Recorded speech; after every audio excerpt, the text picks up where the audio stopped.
16ஆம் சங்கீதம். தேவனே, என்னை காப்பாற்றும். உம்மை நம்பியிருக்கிறேன். என் நெஞ்சமே, நீ கர்த்தரை நோக்கி, தேவரீர் என் ஆண்டவராயிருக்கிறீர். என் செல்வம் உமக்கு வேண்டியதாயிராமல், பூமியிலுள்ள பரிசுத்தவான்களுக்கும், நான் என் முழு பிரியத்தையும் வைத்திருக்கிற மகாத்துமாக்களுக்கும் அது வேண்டியதாயிருக்கிறது என்று சொன்னாய். அந்நிய தேவனை நாடி பின்பற்றுகிறவர்களுக்கு வேதனைகள் பெருகும். அவர்கள் செலுத்துகிற இரத்தபான பலிகளை நான் செலுத்த மாட்டேன். அவர்கள் நாமங்களை என் உதடுகளினால் உச்சரிக்கவும் மாட்டேன். கர்த்தர் என் சுதந்திரமும் என் பாத்திரத்தின் பங்குமானவர்.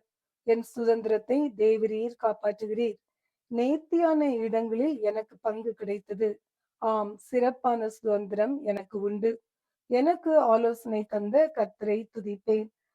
காலங்களிலும் என் உள்ளின் திரியங்கள் என்னை உணர்த்தும். கர்த்தரை எப்பொழுதும் எனக்கு முன்பாக வைத்திருக்கிறேன். அவர் என் வலது பாரிசத்தில் இருக்கிறபடியால் நான் அசைக்கப்படுவதில்லை.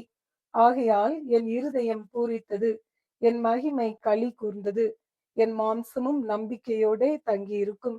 என் ஆத்மாவை பாதாளத்தில் விடி, உம்முடைய பரிசுத்தவானை அழிவை காண ஒட்டீர். ஜீவ மார்க்கத்தை எனக்கு தெரியப்படுத்துவீர்.